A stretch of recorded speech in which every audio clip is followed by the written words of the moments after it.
नमस्ते दोस्तों, कैसे हैं आप सभी। गार्डनिंग विद नीलम में आप सभी का बहुत बहुत स्वागत है। बारिशों का टाइम चल रहा है, इस समय हमारे पौधे बहुत ही खिले खिले हैं, खूबसूरत हैं और इस समय कटिंग लगाने का भी बहुत अच्छा समय है। आप अगर परमानेंट पौधों की कटिंग लगाना चाहते हैं, फूलों वाले या पत्तियों वाले, सभी की कटिंग इस समय बहुत ही आराम से लग जाएगी। ये बेला का फूल है और बेला का पौधा है जो बहुत ही खूबसूरत है और बहुत अच्छी खुशबू आती है। और इसको दरवाजे के पास में ही मैंने रखा है, तो आते जाते इतनी अच्छी खुशबू मिलती है इसकी, मन प्रसन्न हो जाता है। आप देख सकते हैं कितने खूबसूरत फूल इसके लग रहे हैं। और इसी में छोटा सा ही पॉट है, इसी में मैंने स्पाइडर प्लांट के रनर्स भी लगा रखे हैं, जिसकी ग्रोथ भी बहुत अच्छी हो रखी है। और आप इसकी पत्तियां देखिए कितनी ग्रीन लग रही हैं, बहुत ही हेल्दी प्लांट है। इसी साल मैंने 2-3 महीने पहले इसको लगाया था। और ये है बेलपत्र। तो सावन में जो है इन सभी पौधों को, शुभ पौधों को लगाना भी बहुत ही फलदायी होता है। तो सावन में बेलपत्र चढ़ाने से फिर भोलेनाथ प्रसन्न किया जा सकता है और उनकी पूजा अर्चना के लिए भी बेलपत्र बहुत ही ज़रूरी होता है। और इस तरह से शिव जी प्रसन्न होकर आशीर्वाद में धन धान्य दौलत सुख समृद्धि और बहुत सारी चीज़ें हम लोग को प्रदान करते हैं। पूरे सावन में शिव जी की आराधना करनी चाहिए और बेलपत्र ज़रूर चढ़ाना चाहिए, जिससे संतान सुख और शिव जी की कृपा प्राप्त होती है। बेलपत्र कटे फिटे नहीं चढ़ाना चाहिए। कभी भी आप बेलपत्र चढ़ाएं तो उसकी 3 पत्तियां होनी चाहिए और पत्ते बिल्कुल साफ़ सुथरे और कटे फिटे नहीं होने चाहिए। 3 बेलपत्र को चढ़ाने का ही उपाय बताया गया है। बेलपत्र शरीर के लिए भी फ़ायदे, धार्मिक दृष्टि से तो फ़ायदा है ही, ज्योतिष के हिसाब से तो फ़ायदा है ही, लेकिन हमारे जो सेहत के लिए भी उसमें भी बेलपत्र बहुत फ़ायदा करता है। तो वहीं पे ये तुलसी माता जी हैं। तुलसी माता जी के बारे में तो आप सभी जानते ही हैं। तुलसी जी हमारे लिए कितना भी सौभाग्यशाली हैं, हमारे भाग्य के लिए भी बहुत ही सही रहती हैं। पूजा पाठ करके हम अपना कोई भी ग्रह दशा जो ख़राब चल रही होती है उसको दूर कर सकते हैं। और तुलसी पौधे में की भी बहुत औषधीय गुण होते हैं और जिसको हम अपने घर में लगाना ही चाहिए। बहुत ही शुभ पौधा है, हर घर में तुलसी होनी चाहिए और होती ही है। और जिन घरों में नहीं है वहाँ पर ज़रूर आप इसको लगाएं। तुलसी जी का पौधा लगाने से आयुर्वेद में तथा प्राकृतिक चिकित्सा में भी बहुत ज़रूरी माना जाता है। यह कैंसर, दिल के रोग, त्वचा, धूम्रपान छोड़ने जैसी अनेक बीमारियों को दूर करने में मदद करती हैं। सांस संबंधी अनेक समस्याओं को भी तुलसी के पत्तों का इस्तेमाल करके आप ख़त्म कर सकते हैं। और तुलसी जी कब और कैसे लगानी चाहिए, तो तुलसी जी को कार्तिक माह में लगाना शुभ होता है और दिन बृहस्पतिवार हो तब आप लगाएं। तुलसी जी के पौधों को बारिशों में और ठंड में बहुत सुरक्षित रखें, क्योंकि उस समय पौधा ख़राब होने का डर रहता है। और ये उसके बाद ये आता है पान का पौधा। ये पान का पौधा भी बहुत शुभ होता है वास्तु के हिसाब से। अपने घर पे पान का पौधा ज़रूर लगाएं और हेल्थ बेनिफिट भी मिलते हैं इससे। और हमारे वास्तु के हिसाब से भी ये पौधा बहुत ही फ़ायदेमंद होता है। ऐसा माना जाता है कि पान के पत्ते पर सभी देवी देवता विराजमान होते हैं, इसलिए पान के पत्ते का इस्तेमाल पूजा में ज़रूरी होता है। पान के पत्ते को शिवलिंग पर अर्पित करने से भोलेनाथ प्रसन्न होते हैं और मनोकामना पूर्ण करते हैं। सावन में भोलेनाथ को पान का पत्ता जरूर चढ़ाएं, आपकी सब समस्याएं दूर हो जाएंगी। भगवान शिव को पान का पत्ता अर्पित करना बहुत शुभ माना जाता है, आपकी हर मनोकामना पूर्ण होगी। और हेल्थ के दृष्टि से भी, स्वास्थ्य के दृष्टि से भी ये पौधा बहुत ही फ़ायदेमंद होता है। यह पौधा जो होता है ब्लड शुगर लेवल को कंट्रोल करता है, आपका जो भी डायबिटीज़ है, बंधुए है, ये सब को ख़त्म करता है। भूख बढ़ाने में भी मदद करता है। पान के पत्ते में कुछ ऐसे गुण पाए जाते हैं जो कि हमारी पाचन क्रिया के लिए बहुत ही फ़ायदेमंद होता है। पान के पत्तों का जो अर्क मतलब कि जो रस होता है, एसेंस होता है, वो एंटी कैंसर गुण पाए जाते हैं और जो कि कैंसर को कंट्रोल करते हैं। पान का पत्ता जो होता है इतना औषधीय गुणों से भरा होता है कि अगर इसकी कुछ पत्तियों का इस्तेमाल आप करते हैं खाने में, तो ये तनाव को भी काफ़ी हद तक दूर करता है। तो इस तरह से हमारे जो होते हैं वास्तु के हिसाब से भी, हमारे धार्मिक दृष्टि से भी और सभी तरह से ये पान का पत्ता बहुत ही फ़ायदेमंद होता है। इसलिए पान का पौधा आप ज़रूर लगाएं। पान का पौधा बिल्कुल मनी प्लांट की तरह लगता है और इसको सहारे की ज़रूरत होती है। इसको बहुत तेज़ धूप में ना रखें। पौधे को कटिंग से बड़े ही आराम से लगाया जा सकता है। जैसे आप मनी प्लांट के पौधे को लगाते हैं उसी तरह ही पान का पौधा भी आप लगा सकते हैं। या तो कहीं कटिंग ले आकर लगा लें या फिर नर्सरी से भी आप ले आकर लगा सकते हैं। और इसको थोड़ी नमी पसंद है, इसलिए इस पर पानी का छिड़काव करते रहें तो पत्तियाँ ताज़ी बनी रहेंगी। अगला शुभ पौधा है शमी का। शमी का पौधा घर में लगाना बहुत ही शुभ माना जाता है। वास्तु के अनुसार दक्षिण दिशा में लगाना चाहिए। शमी का पौधा घर के मुख्य द्वार पर रखना बेहद शुभ माना जाता है। शमी का पौधा जब भी आप ले आएँ नर्सरी से तो उसको साफ़ सुथरे गमले में, साफ़ सुथरी मिट्टी में ही लगाएं, क्योंकि बहुत ही पूजनीय होता है ये पौधा। और ये पौधा शिव जी और शनि देव को बहुत ही प्रिय होता है।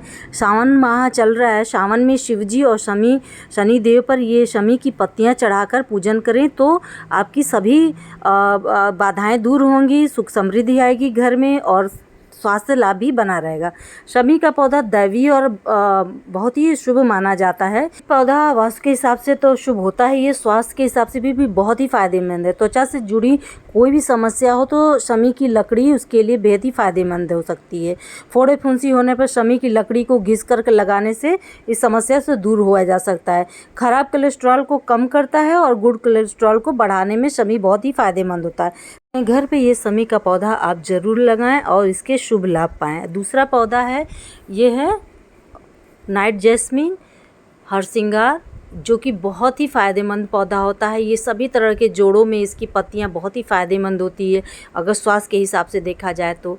और धार्मिक दृष्टि से भी ये पौधा बहुत ही शुभ माना जाता है। भगवान को ये इसके पुष्प चढ़ाने से भगवान प्रसन्न होते हैं और आयुर्वेद में इसका बहुत ज़्यादा महत्व बताया गया है। इसमें पीले रंग के फूल आते हैं, छोटे छोटे ऑरेंज कलर के या पीले रंग के। तो ये पौधा भी आप अपने घर में ज़रूर रखें। इस पौधे को कटिंग से भी लगाया जा सकता है और इसके बीज होते हैं, उन बीजों से भी इस पौधे को लगाया जा सकता है। ये पौधा को आप कटिंग करते रहें तो छोटा ही रहेगा और बहुत घना और बुशी हो जाएगा। और इसकी कटिंग कर दें जिससे कि ये घना हो रहे और छोटे में ही बहुत सारी इसकी पत्तियां हों। ये पौधा बहुत आराम से गमले में भी लग जा सकता है, किसी भी पॉट में लगाएं। थोड़े बड़े ही पॉट में लें, छोटा रहे तो छोटा पॉट लें। और ये दूसरा पौधा है अपराजिता का। अपराजिता बहुत ही शुभ पौधा माना जाता है। ये भी वास्तु की दृष्टि से अपने घर पे इस पौधे को ज़रूर लगाएं। पूजा पाठ की दृष्टि से ये पौधा बहुत पवित्र माना जाता है। अपराजिता को भगवान शिव का प्रिय पौधा माना जाता है। यह नीले रंग का होता है। मेरा ये नीले रंग वाला होता है, ये सफ़ेद रंग का भी एक आता है। तो यह पौधा मान्यता है कि जिस घर में इस पौधे को लगाते हैं वह बहुत ही शुभ फल वहाँ पर लाता है। और सही जगह और सही दिशा में लगाएं तो बहुत ही फल देगा। वहाँ कभी भी कोई समस्या नहीं आती जहाँ पर ये पौधा होता है। और अगर आती भी है तो ये पौधा इस पौधे की पूजा पाठ से ये पौधा आपके शुभ फल ले आने में बहुत मददगार होता है। भोलेनाथ की विशेष कृपा बनी रहती है। शिव जी की कृपा प्राप्त होने के साथ साथ अपराजिता का फूल एक औषधीय की तरह भी इस्तेमाल होता है। अपराजिता के फूलों में डायबिटिक गुण पाए जाते हैं। शरीर में इंसुलिन स्पाइक को रोकने में मदद करती है, जिससे ब्लड शुगर की समस्या पैदा नहीं होती। इसलिए ये पौधा जरूर लगाएं। दूसरा पौधा है ये मोरपंखी का। मोरपंखी भी बहुत ही शुभ माना जाता है। मोरपंखी को घर में आप ज़रूर लगाएं और आप बहुत सारी तरह की समस्याओं से छुटकारा पाएं। तो ये मोरपंखी का पौधा देखने में बहुत ही खूबसूरत लगता है। ये अगला पौधा है करी पत्ते का। करी पत्ते का पौधा तो बहुत शुभ होता ही है, स्वास्थ्य की दृष्टि से भी और आयुर्वेद की दृष्टि से भी ये पौधा बहुत ही फायदेमंद होता है। धार्मिक दृष्टि से करी का पौधा सकारात्मक ऊर्जा लाता है। राहु, शनि और केतु को प्रसन्न करने और इनके दोषों को दूर करने में करी के पत्ते का पौधा घर में ज़रूर लगाएं। इस पौधे को मीठी नीम भी के नाम से भी जाना जाता है। करी पत्ते में आयरन और फॉलिक एसिड की पर्याप्त मात्रा पाई जाती है। ये अनीमिया के खतरे को कम करने में भी सहायक होता है। शुगर लेवल को कंट्रोल करे करी पत्ता। फेस पर ग्लो लाना है तो करी पत्ते को आप चटनी या किसी भी रूप में ज़रूर खाएं।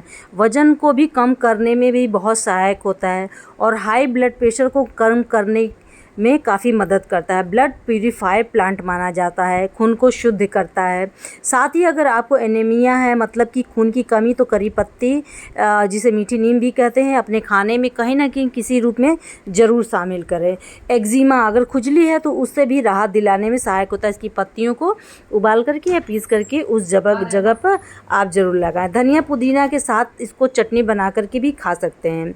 इसको किसी जूस में भी मिलाकर पी सकते हैं। अगर कच्चा मीठी नीम खाएं तो बहुत ही लाभदायक है। चेहरे पे फेस पैक की तरह भी आप लगा सकते हैं। हेयर पैक पे तो लगाने से ये आपके बालों की ग्रोथ के लिए, बालों को काला करने के लिए बहुत ही फ़ायदेमंद होता है। पत्ते का एक छोटा सा पेड़ लगभग 6 मीटर तक बढ़ जाता है और ये बहुत ही फ़ायदेमंद होता है, तमाम औषधीय गुणों से युक्त होता है। आप करी पत्ते का पौधा बीज से या कटिंग से कैसे भी लगा सकते हैं। इसमें छोटे छोटे सफ़ेद फूल आते हैं, फिर बारिशों के टाइम में ही बहुत सारे फूल आएंगे और उसके बाद उसमें फल, छोटी छोटी फलियों के रूप में इनके फल होते हैं, जिसे आप अगर गमले में लगा देते हैं तो नए करी पत्ते के पौधे तैयार हो जाते हैं। वज़न घटाने में भी करी पत्ते के बड़े फ़ायदेमंद हैं। डायबिटीज़ के अनुसार में भी असरदारक है। पेचिश, दस्त और कब्ज के इलाज में भी मदद करता है।